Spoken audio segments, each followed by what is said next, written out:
Ele é professor de Direito e Processo do Trabalho, Direito Civil e Metodologia da Pesquisa. Magistrado há 19 anos, titular desde janeiro de 2006 de um dos juízos trabalhistas mais antigos do país, a primeira vara do trabalho de Salvador. Presidente da Academia Brasileira de Direito do Trabalho. Nosso convidado de hoje é irreverente, inquieto e transita bem por diversas tribos, entre elas a dos músicos, poetas e lutadores de boxe. Nós vamos conversar com o juiz do trabalho, professor Dr. Rodolfo Pamplona.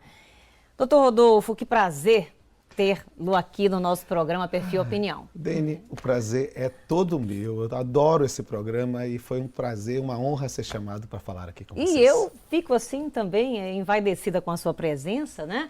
E não só isso, mas muito à vontade, porque afinal, Dr. Rodolfo Pamplona, filho, além de tantos talentos, ainda apresenta também um talk show, né? E isso na internet. E quem sabe em breve estará também na televisão. Como é que surgiu esse programa, não é? Que é Papeando com Pamplona? O Papeando com Pamplona foi uma ideia coletiva. Nós estávamos conversando, eu tenho um grupo de professores próximos a mim, que nós chamamos de núcleo duro, né? Ficamos reunidos, conversando, fazendo tempestades mentais, e dizendo o que a gente precisa fazer de diferente. E eu dizia, vamos fazer um talk show? Vamos falar de direito de uma forma mais acessível, mais agradável? Por quê? Porque falar de direito é falar sobre alguma coisa muito importante que rege a vida do cidadão, de cada um de nós. Só que muitas vezes isso é dito de uma forma assim excludente. As pessoas ensinam ou falam direito de uma forma absolutamente burocrática, aristocrática, quase construindo uma reserva de mercado em que ninguém consegue entender. Ou mantendo a formalidade que é própria, né? Sim, de alguns ambientes. Cada ambientes. É preciso perceber que texto sem contexto vira pretexto. É preciso verificar que quando nós estamos num tribunal, há uma determinada postura. Mas quando estamos numa mesa de bar, numa conversa entre amigos ou numa sala de aula, o diálogo, a comunicação é mais importante. E quando eu estou falando com um cidadão, é preciso que ele entenda o que eu falo. Mas o Papeando com Pamplona, ele se destina especificamente a esses alunos de direito ou não? Não, é algo que tem sido muito prazeroso. Eu não ganho absolutamente nada para fazer isso, mas faço com prazer, me entregando totalmente.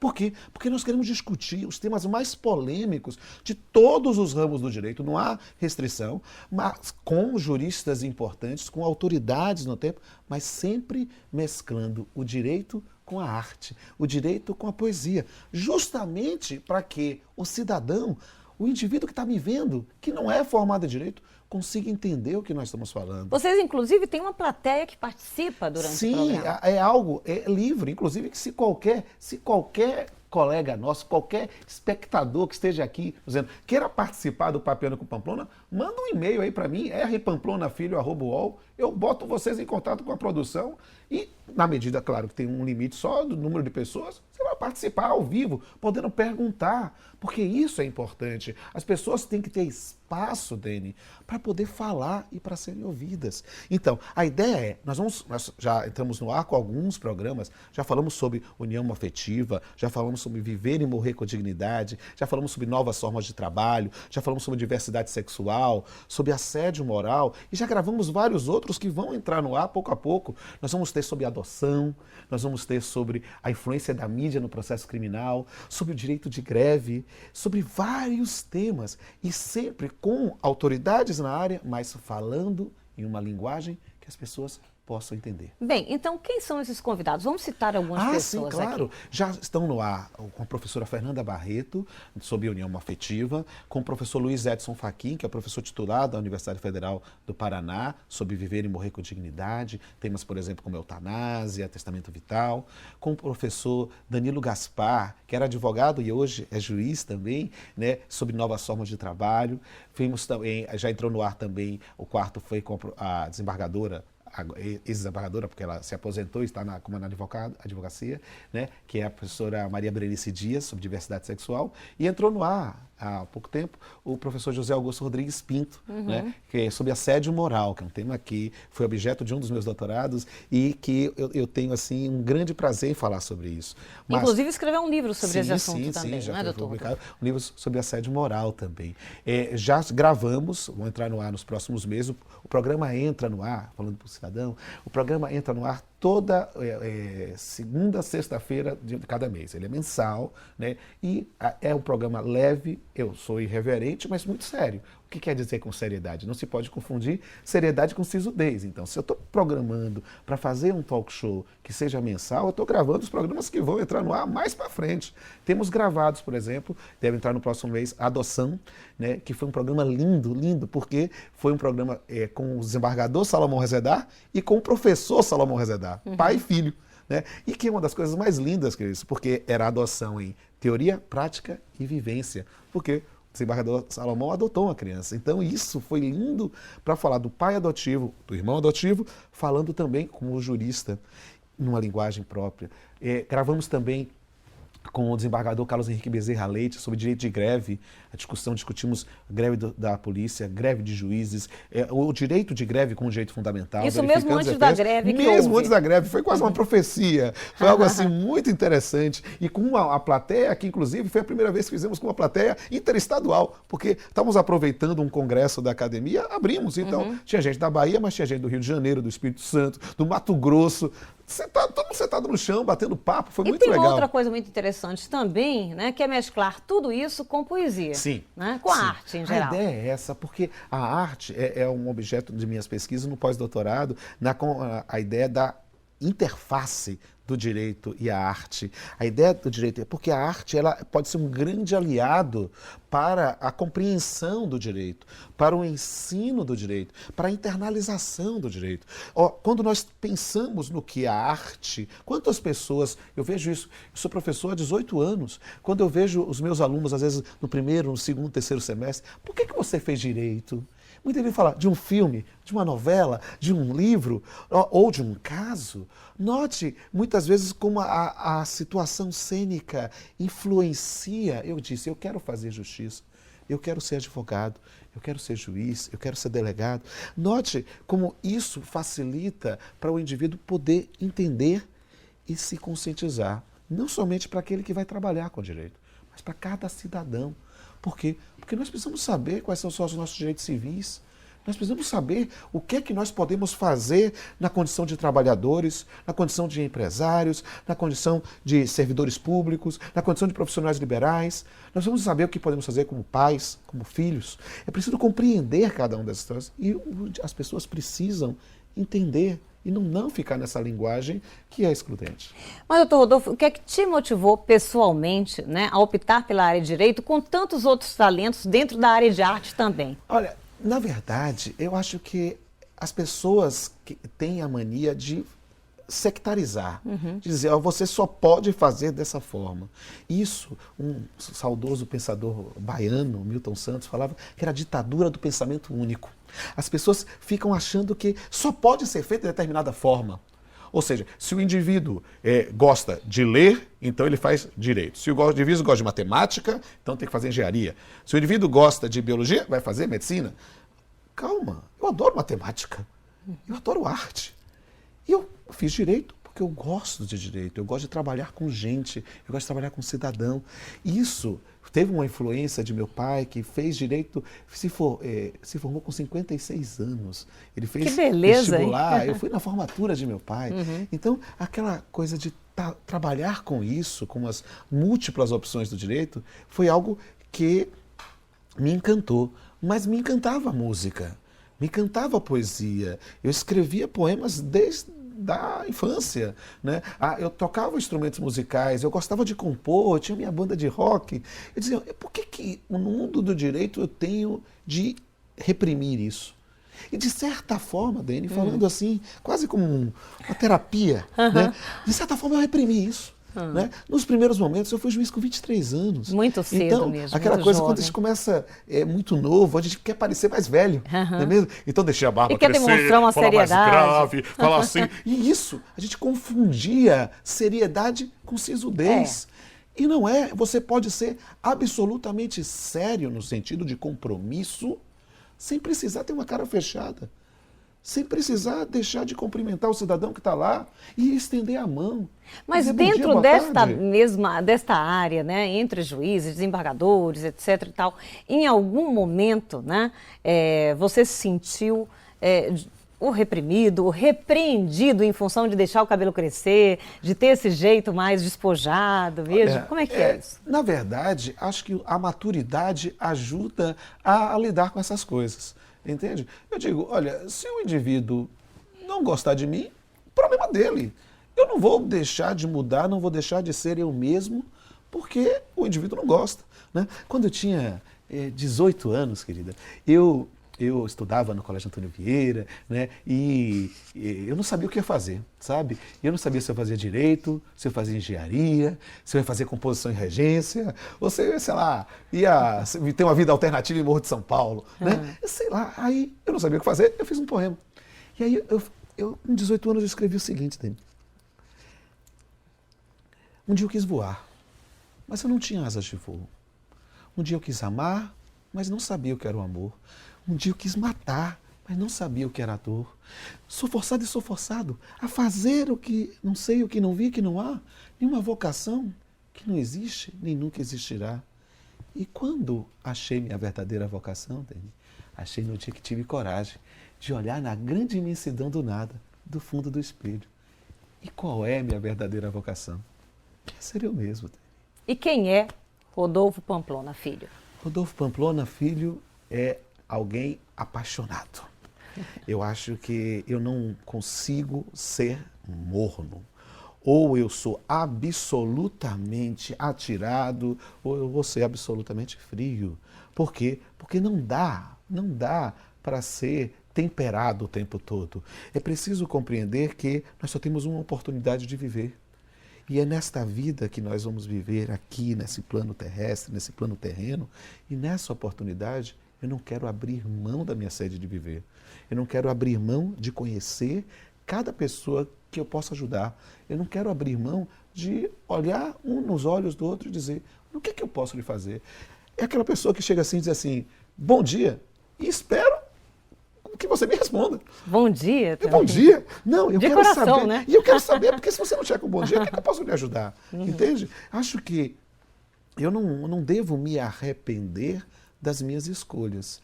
Eu não devo me arrepender de ter o cabelo grande, porque eu posso amanhã raspá-lo.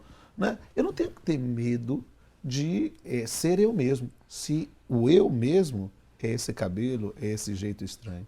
O que eu tenho que ter medo é medo de ter medo. Pois é. Isso faz com que as pessoas se imobilizem, né? Esse Sim. medo só traz a imobilidade. Exato. Né? E dentro da quebra desse modelo de um discurso único, eu digo, o fato de algumas pessoas estranharem eu ser juiz e ter o cabelo grande, significa que eu tenho que ter o cabelo grande. Por quê? Porque isso só vai fazer sentido para essa missão no dia que ele tem o cabelo grande simplesmente porque ele deixou o cabelo crescer. Entende? Porque mesmo para ser o presidente da Academia Brasileira de Direito do Trabalho. É possível um cabelo grande. Sim, é possível. É possível trabalhar com os professores catedráticos, os professores titulares de Direito do Trabalho, de Processo de Trabalho do país e, numa linguagem acessível, né, também apresentar um talk show.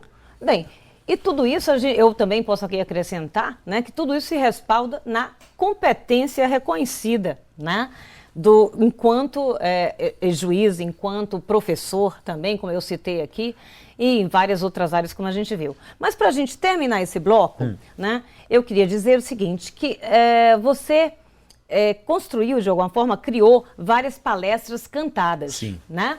Então, antes de que a gente fale sobre elas, se for possível, dá para cantar um pedacinho e aí a gente vai para o intervalo? Tá certo. Ok, vamos ver o tema então. Não, olha, a ideia especificamente é de, na palestra cantada, eu pego o tema, explico o tema e canto alguma música, da música popular brasileira que tem na gente. Então, quando eu falo da mulher, que é o centro do universo, eu canto Mulheres de Atenas, eu canto Emília, eu canto Amélia.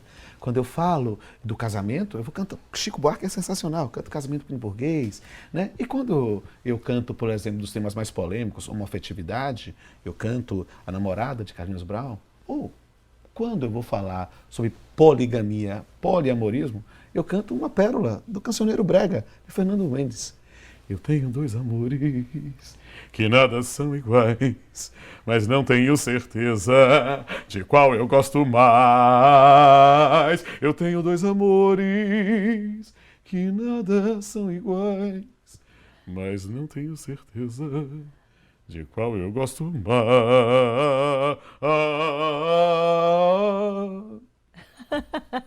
É isso aí, doutor Rodolfo Pamplona. A gente vai então agora para o intervalo e volta daqui a pouquinho.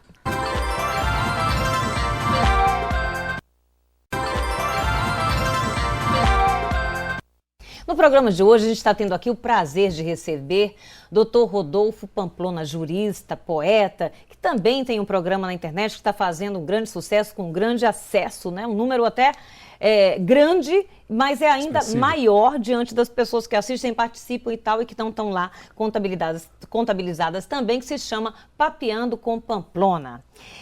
Doutor Rodolfo, vamos começar a falar um pouquinho também a respeito de direito, mas antes disso, eu quero falar um pouco a respeito dessa precocidade, né?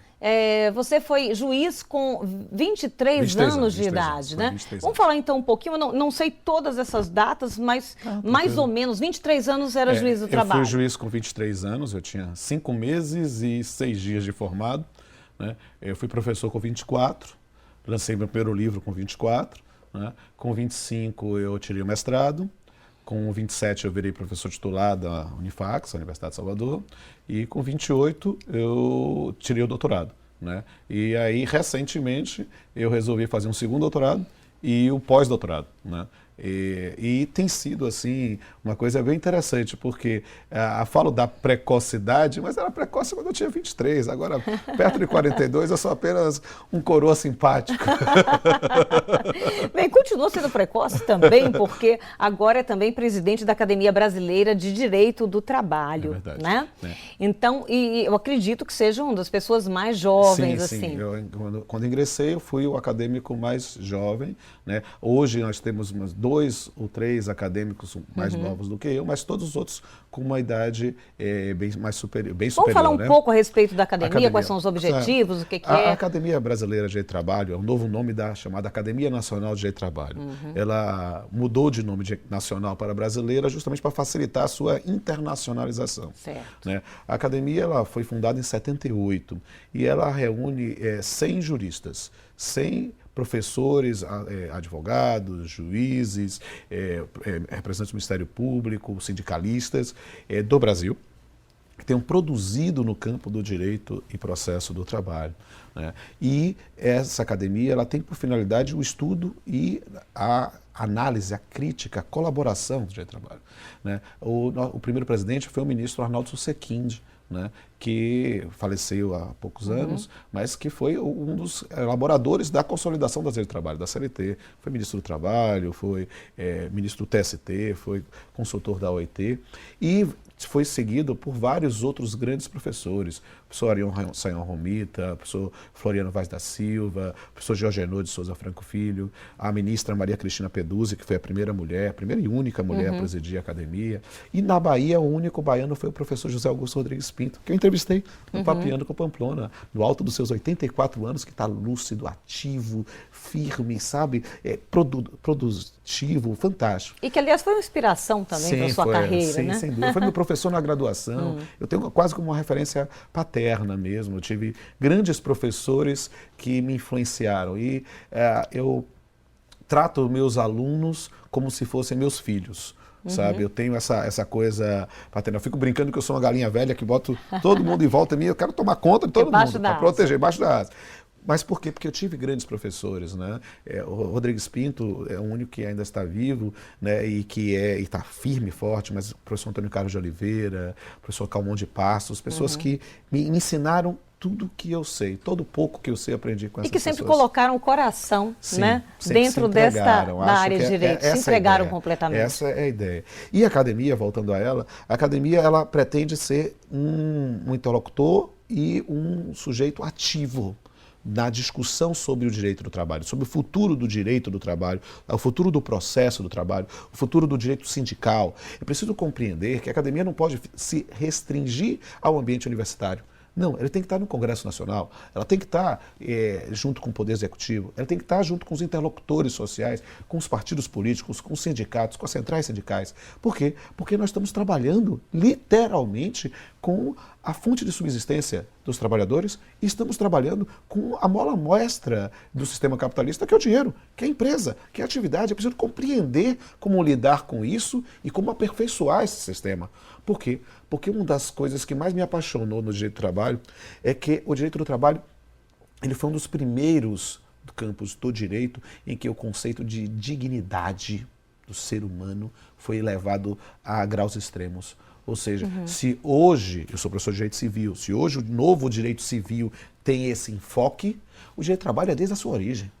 Então, essa preocupação com o ser humano, nós somos homens, não somos máquinas.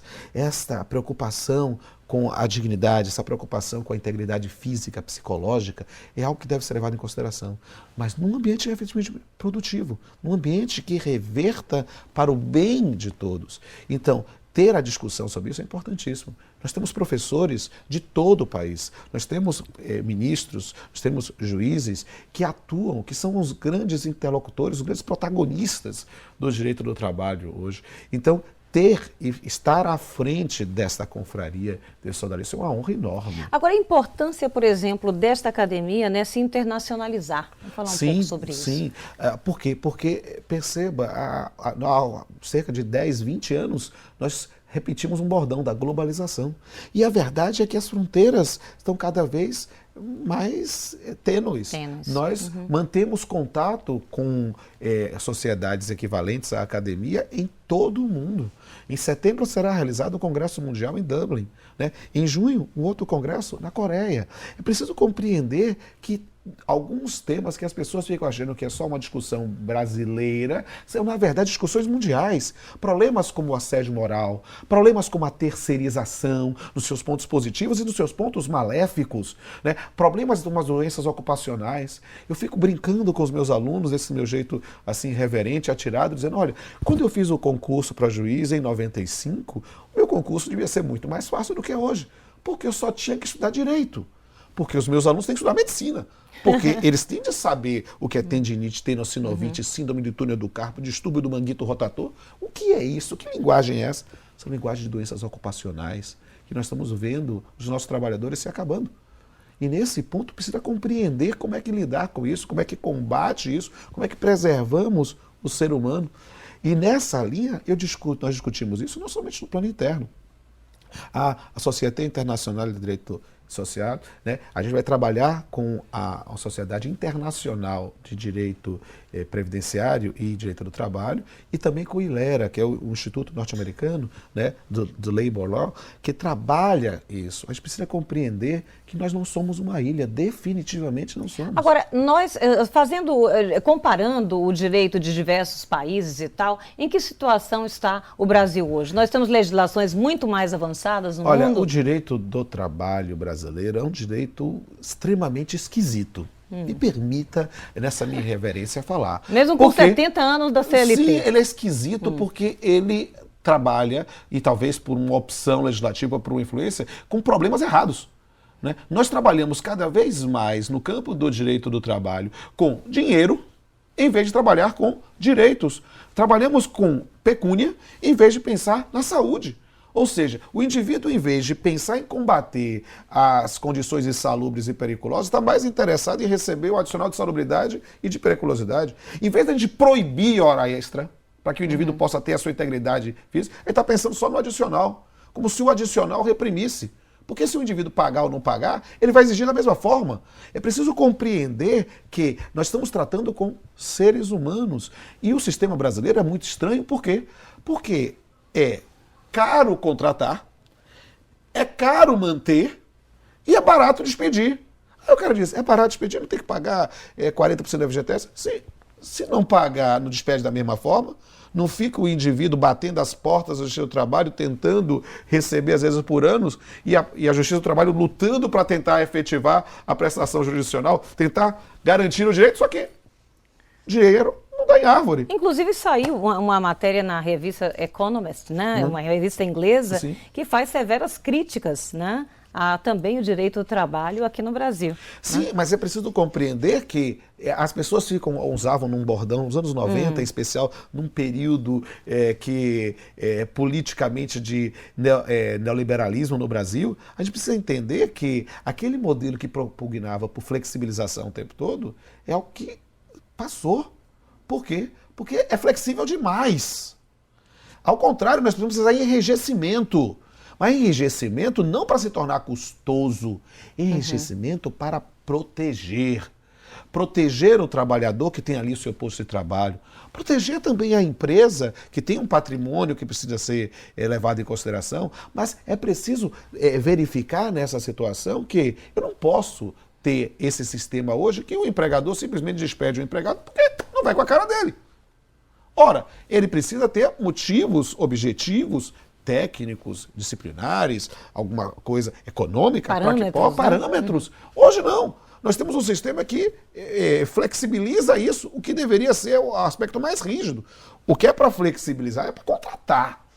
É para que a gente tenha postos de trabalho. Se nós temos hoje, no direito brasileiro como um todo, um sistema de seguridade social que trabalha com auxílios, com bolsas, que permita que o indivíduo tenha um parâmetro de renda mínima, é preciso que ele possa querer correr atrás para ter um posto de trabalho e ter uma melhor remuneração. Bem, diante dessa esquisitice, né, como você disse, do próprio direito do trabalho brasileiro, né, que perspectivas nós podemos ter e como o senhor vê o futuro do direito do trabalho? É preciso fazer, eu costumo dizer que não é uma modernização do direito do trabalho, é uma recriação do direito do trabalho.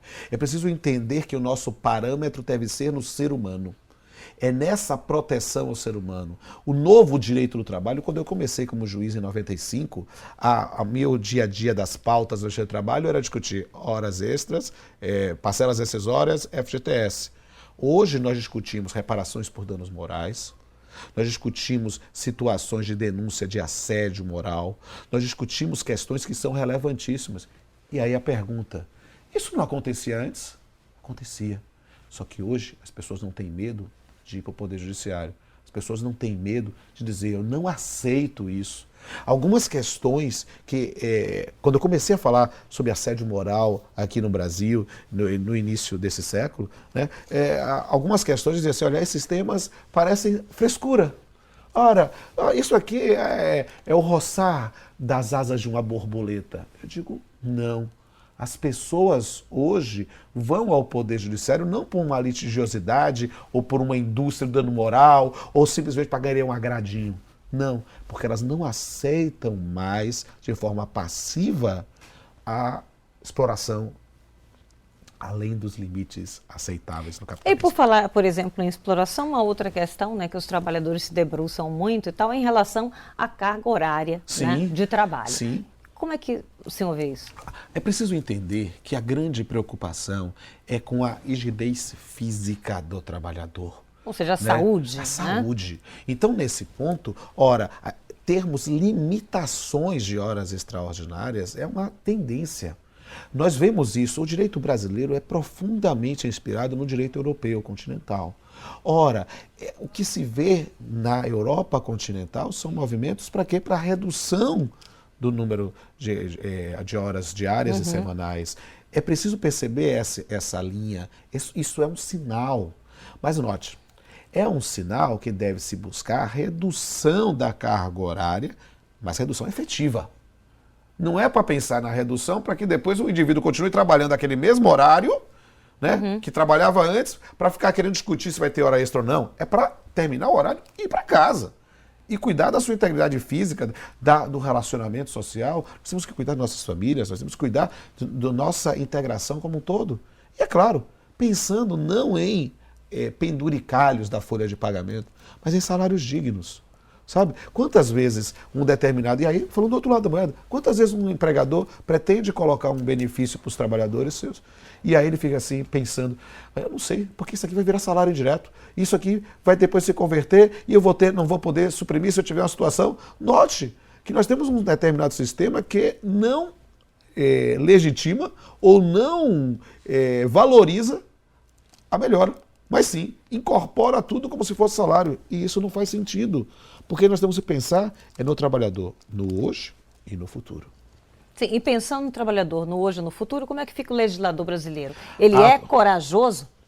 Olha, perceba, há uma frase que alguns atribuem a Churchill, outros atribuem a Roosevelt, eu não sei bem quem falou mesmo, mas diz, se nós soubéssemos como são feitas as leis e as salsichas, nós nunca nos valíamos delas. O processo legislativo é um processo político. O processo legislativo, a elaboração é técnica, mas o mérito não. O mérito é uma decisão política, é algo que precisa ser tomado, mas em função de determinados valores.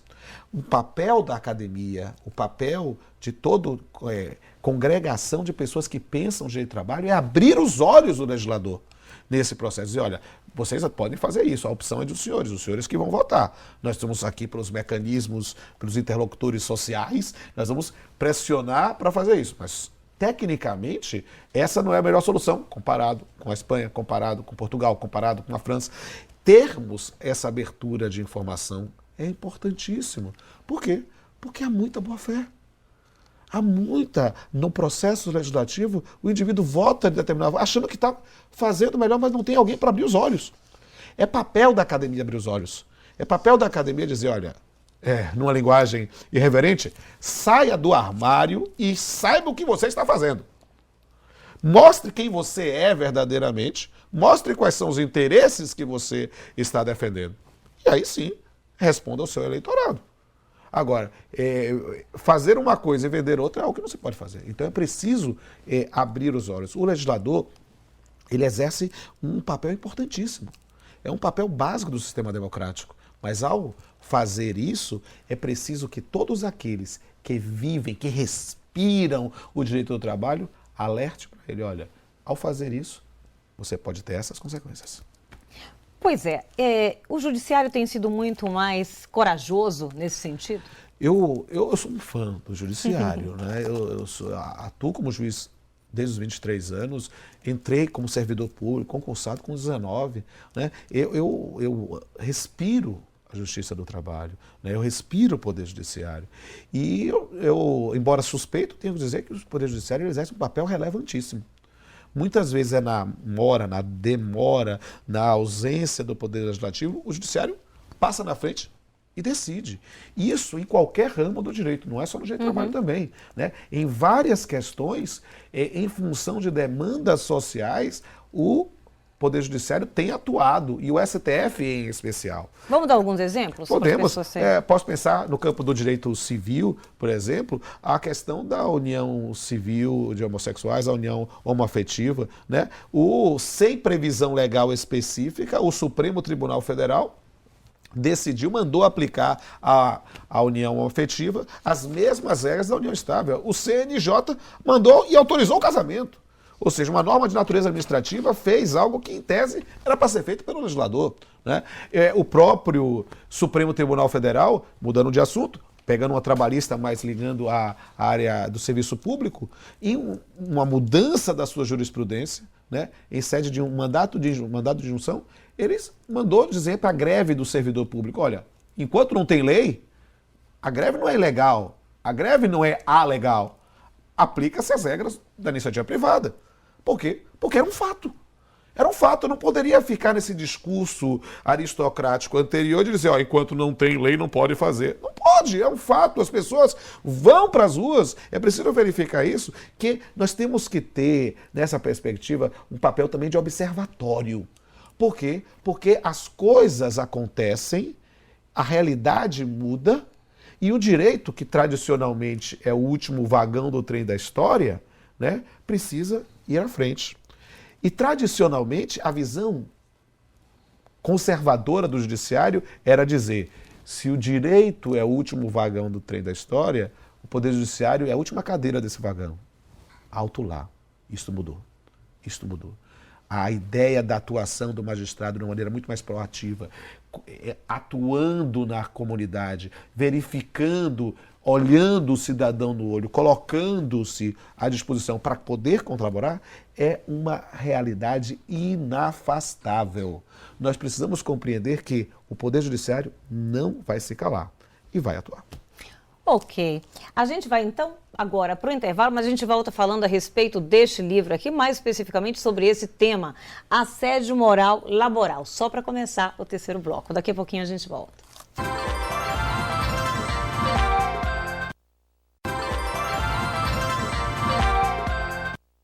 Bem, no programa de hoje a gente está tendo o prazer aqui de conversar com o jurista e também poeta, doutor Rodolfo Pamplona Filho. Doutor Rodolfo, antes da gente falar a respeito de assédio moral, quero mostrar esse livro aqui, o novo curso de Direito Civil, né, que é um dos seus livros, e dizer também que ele está na 16ª edição e que é o livro de Direito Civil mais estudado, digamos, e comprado do país. Não é isso? Ele é um livro, é um primeiro filho, né, é o primogênito da minha coleção com meu amigo e irmão Pablo Stoso Galiano, é juiz de Direito aqui no estado da Bahia, professor da Universidade Federal da Bahia, né, e nós fizemos uma coleção de Direito Civil. Esse livro é um filho muito querido. Por quê? Porque ele é fruto de uma amizade e fruto dessa preocupação de ensinar direito de forma acessível. Ou seja, a matéria de Direito Civil é uma matéria que acompanha o estudante de Direito do primeiro ao último semestre da faculdade, né? E a ideia é que ele possa ter um aliado, um companheiro, que possa lhe ensinar a matéria com profundidade, né, mas com leveza, que ele possa entender em linguagem acessível os temas jurídicos ali tratados. E note, o direito civil é, junto com o direito constitucional, o ramo mais abrangente, porque ele rege nossa vida desde antes de nascer, quando protege os direitos do nascituro, até depois de morrer, quando trata da sucessão, quando trata do testamento, quando trata dos efeitos da morte. Então, é um ramo absolutamente abrangente. E falar isso de maneira acessível é muito bom. Pois é, isso me lembra também os livros do professor Orlando Gomes, né? Então, referenciar um profeta do direito civil, sem sombra de dúvida. E uma linguagem maravilhosa para entendimento, tudo isso, né? É insuperável. O Orlando Gomes é insuperável. Pois é, vamos falar. Agora, esse livro são uma coleção de 6 volumes, é isso? Na verdade, eles são 7 volumes. 7 volumes. Né? É que está saindo a 7º agora, nesse segundo semestre, né? Vai sair o livro de Sucessões. Pois é, e todos pela editora Saraiva. Pela editora Saraiva, né? Essa é a minha produção, porque eu fico brincando dizendo que, do ponto de vista intelectual, eu sou um poliamorista, eu sou poligâmico, porque eu estou no direito civil, mas no direito do trabalho, na metodologia, na pesquisa, né, na poesia. Acho que seguindo justamente a tendência da sua vida e desse autoconhecimento e sabendo que todas as coisas estão ligadas. Sim, né? A ideia, se eu pudesse pensar em uma palavra que tentasse me definir, eu escolheria pluralidade. Pluralidade, justamente. Bem, vou mostrar então, doutor Rodolfo, um outro livro aqui, que é o mais recente, que é Assédio Moral Laboral. Vamos falar um pouho a respeito disso, então? Sim, claro. É um assunto que interessa muitas pessoas. Né? Assédio é um tema que é objeto das minhas preocupações há muitos anos. O meu primeiro doutorado foi sobre assédio sexual. Né? Eu defendi a tese em 2000, trabalhando esse tema, que gerou um livro também pela editora LTR. E depois disso, eu comecei a trabalhar muito o tema do assédio moral, que é uma violação à dignidade do indivíduo. É uma conduta reiterada de natureza psicológica que atenta contra a dignidade. E isso passou a ser objeto de pesquisas, eu passei a orientar monografias de graduação, monografias de pós, comecei a acompanhar dissertações de mestrado também sobre o tema e resolvi, num curso que foi um segundo doutorado na Espanha, né, trabalhar esse tema do assédio laboral, do assédio moral, lá na Espanha, chamado acoso laboral. E aí, nesse ponto, reuni-me. E essa é a questão. Acho que a vida é feita de encontros e despedidas. Mas eu quero ter muito mais encontros do que despedidas. E orientei 2 criaturas sensacionais, né, que se tornaram meus parceiros. Né? Foram meus orientandos na graduação da Unifax, hoje colegas, professores Renato Barros e Adriana Wisikovski. E eu os orientei na graduação sobre o tema que eu já pesquisava.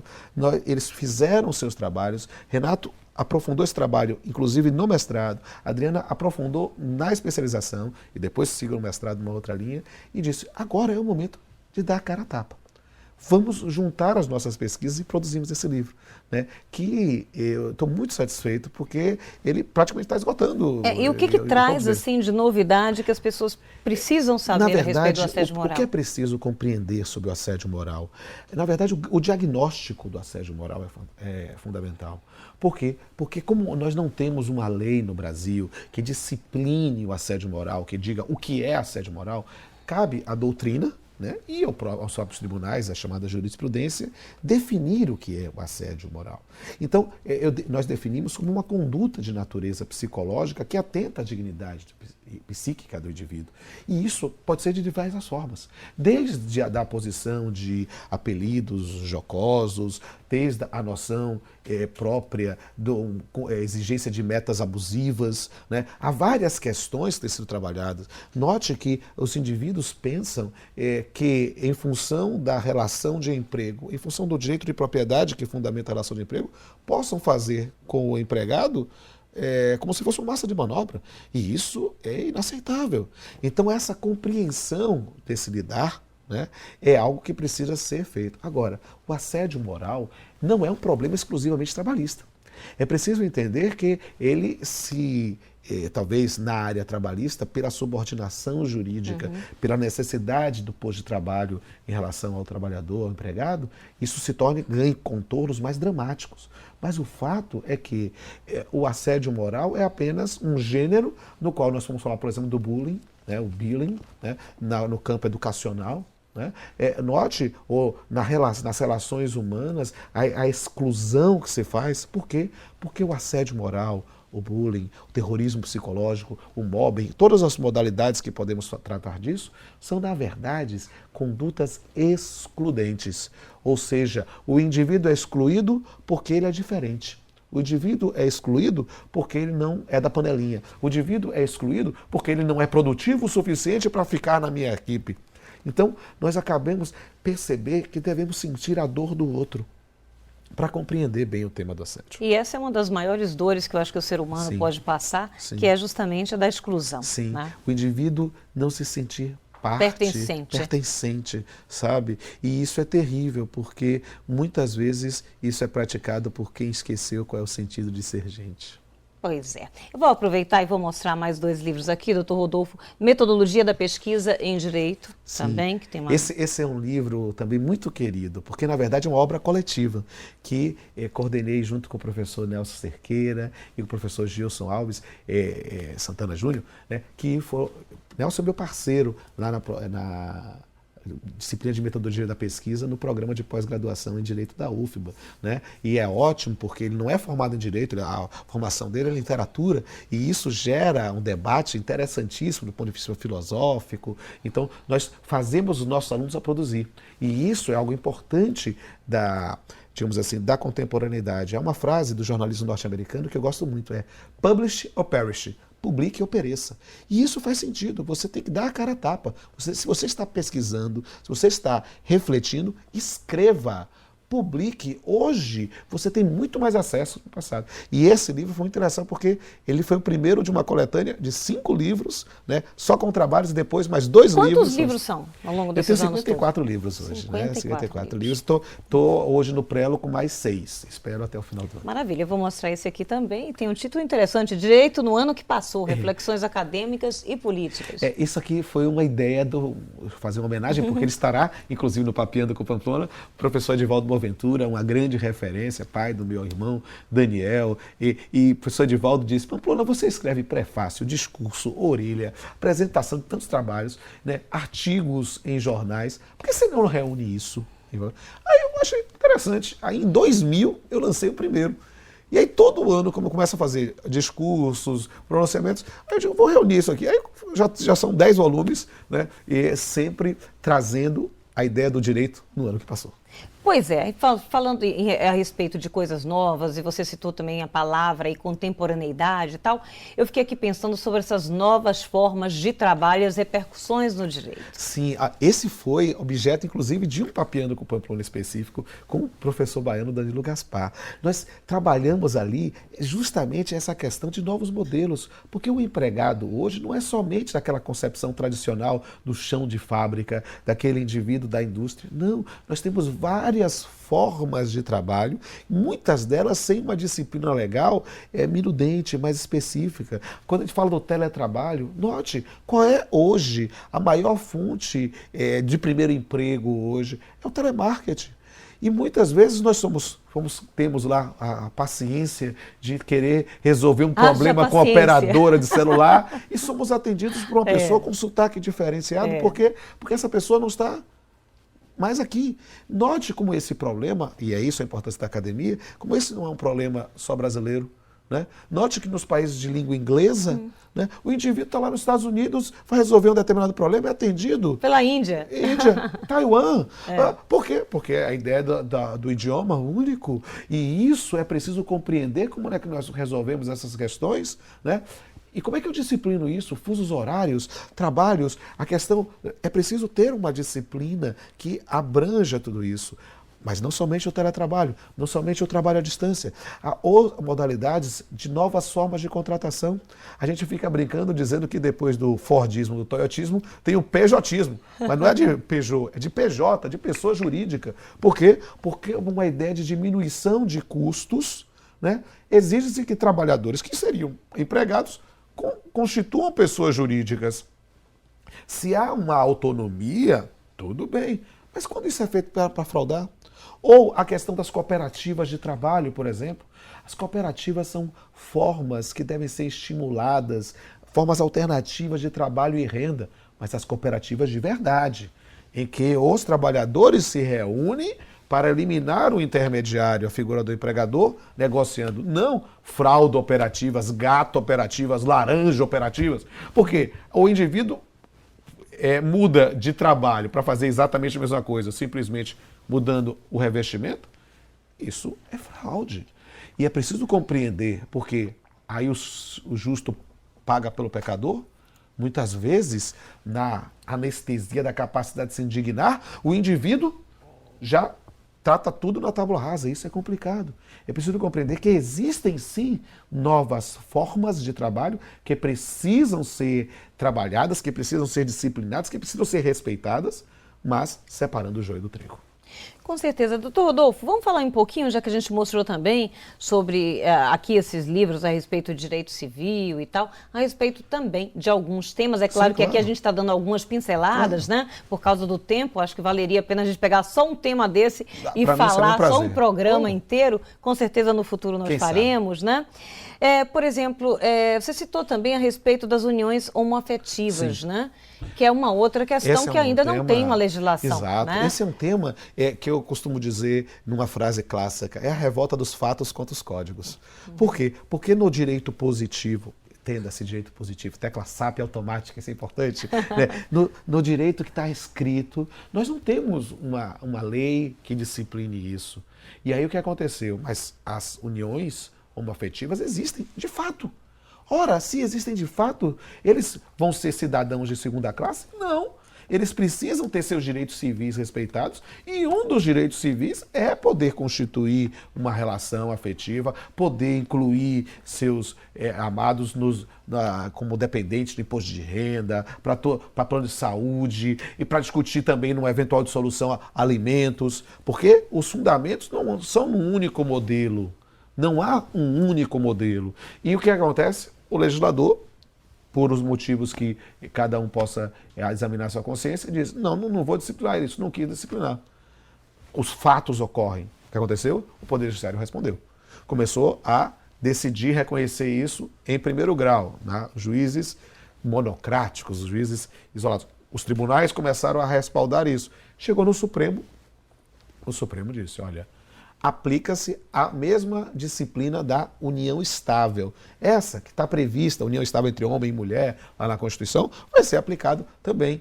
Só que aí, na prática, Dani, aconteceu uma coisa digamos assim, heterodoxa, mas, digamos assim, que converge para o bem, mas não é tecnicamente. O CNJ disse, ó, então, já que era união estável, o que é que os casais homoafetivos dizem? Olha, já que é a mesma coisa da união estável, e a união estável pode converter em casamento, eu quero converter em casamento. E as pessoas começaram a pedir a conversão em casamento. Eu disse, então se eu posso converter em casamento, por que eu não posso casar direto? Né? Uma pergunta ia puxando a outra. E o CNJ disse, não, mande habilitar, mesmo sem lei. O ideal é que tivéssemos uma lei. O ideal é que tivéssemos, que essa conversa saísse do armário. Bem, em função disso, eu acredito que uma lei surgirá. Né? Tende, pelo menos. Esse é o único direito verdadeiramente inalienável, o direito de ter esperança.